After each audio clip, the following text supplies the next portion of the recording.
Appalachian Mountain Club volunteers and staff assist with an average of nearly 50 backcountry search and rescue operations every year.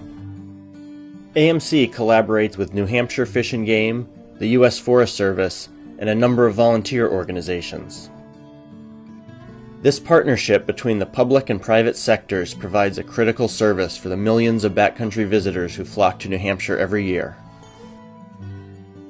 For more than a century, the organization's presence in the White Mountains has made rescues possible. AMC hut crews are often the first responders in a process that can take several hours.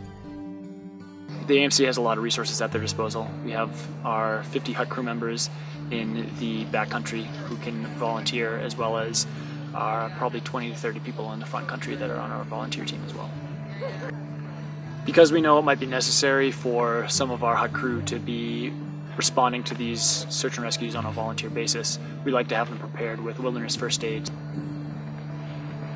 I've been coming to the hut since I was 3 years old, so I was really excited to get in and be a part of the hut crew. And what I had seen coming to the huts was, young men and women cooking dinner, serving guests, and the search and rescue aspect wasn't really on my radar. So coming in, it was definitely a surprise to go out on my first search and rescue and be helping people in the backcountry. On his first search and rescue operation, James Wrigley assisted a woman with an injured ankle. Their 1.5 mile hike from Lakes of the Clouds hut to the summit of Mount Washington took nearly 5 hours. Within the time of the first call to the time of arriving on scene, it can be anywhere from a half an hour to an hour and a half. And if we need to send in more people to go and carry that person out, those people are going to be coming from all over the White Mountain region, joining at the trailhead and hiking up. For a carryout, you're going to want 18 to 24 people. You're going to have 6 people on the litter at each time, and it's pretty tiring to be not only moving over terrain that generally people find challenging, but also be carrying someone.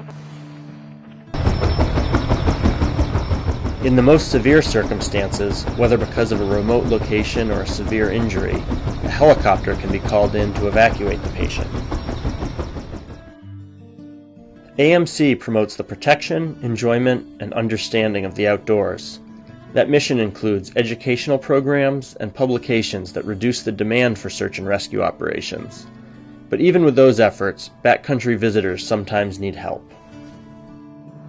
When the huts manager would call you on the radio, my stomach would always be in my throat. And now that I've had a lot more experience with them, I see in some ways it's just a bunch of people who know the mountains well going up and helping someone who hasn't really fared well that day.